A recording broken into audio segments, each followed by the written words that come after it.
droits des enfants, seulement les droits des jeunes filles sont les plus bafoués. C'est pour cette raison que j'ai eu l'initiative de fonder le Club des jeunes filles leaders pour permettre à ces filles de s'exprimer et de s'affirmer.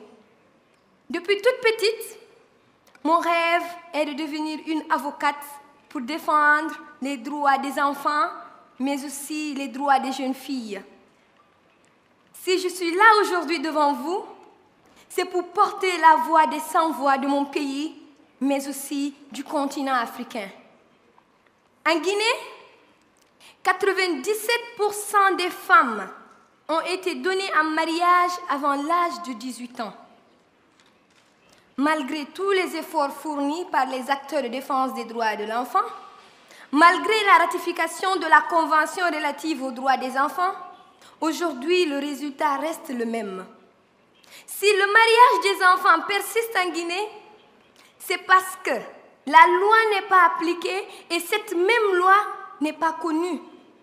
C'est parce que la pauvreté persiste dans nos pays. Le poids de la tradition est là. Les fausses croyances religieuses, le manque de communication entre les parents et les filles et le maintien de l'honneur ou de l'image de la famille qui persiste. Je vais vous raconter une histoire récente. Il y a 3 mois de cela, une de nos amies du Club des jeunes filles a été interpellée par sa cousine, lui disant que sa petite sœur, âgée de 13 ans, a été mariée par un vieux de 50 ans, qui peut même être son grand-père. Le problème était là. Nous avons saisi le cas et nous avions fait des enquêtes. Pour garder l'anonymat de la jeune fille, on l'appellera Oumou. Oumou, mariée au village, se retrouve à Conakry chez sa belle famille. Elle était exploitée, elle a été retirée de son école pour venir sauver l'image de sa famille, une petite de 13 ans.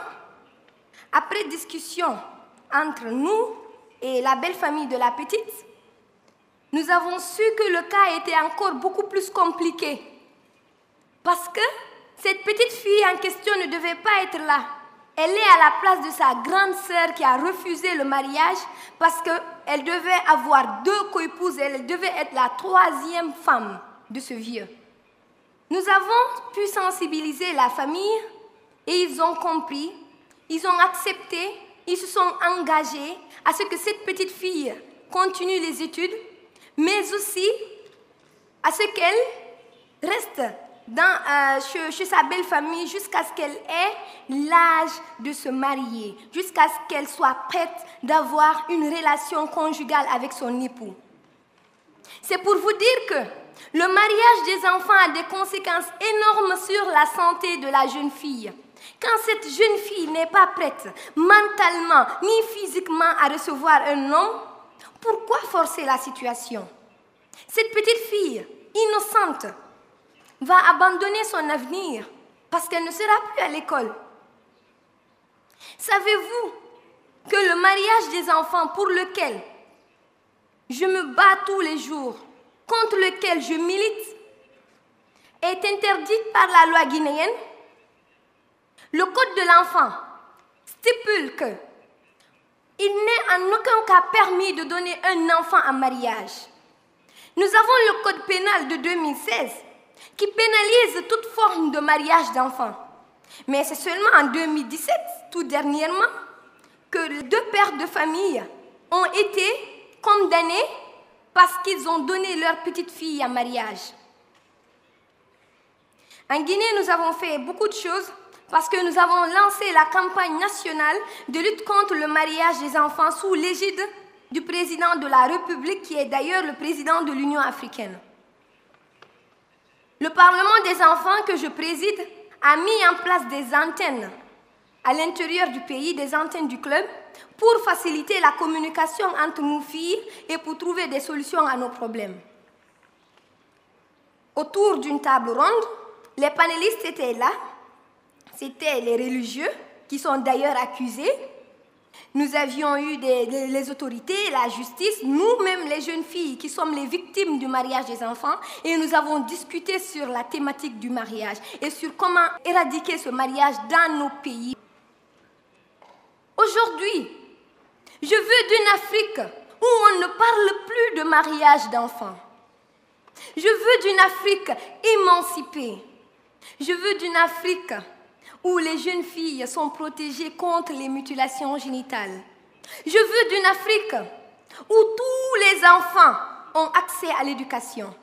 Et je veux d'une Afrique où on n'entend plus parler que de comment construire des infrastructures pour les enfants et où le respect des droits de l'enfant est une priorité pour faire de notre continent une référence dans le monde.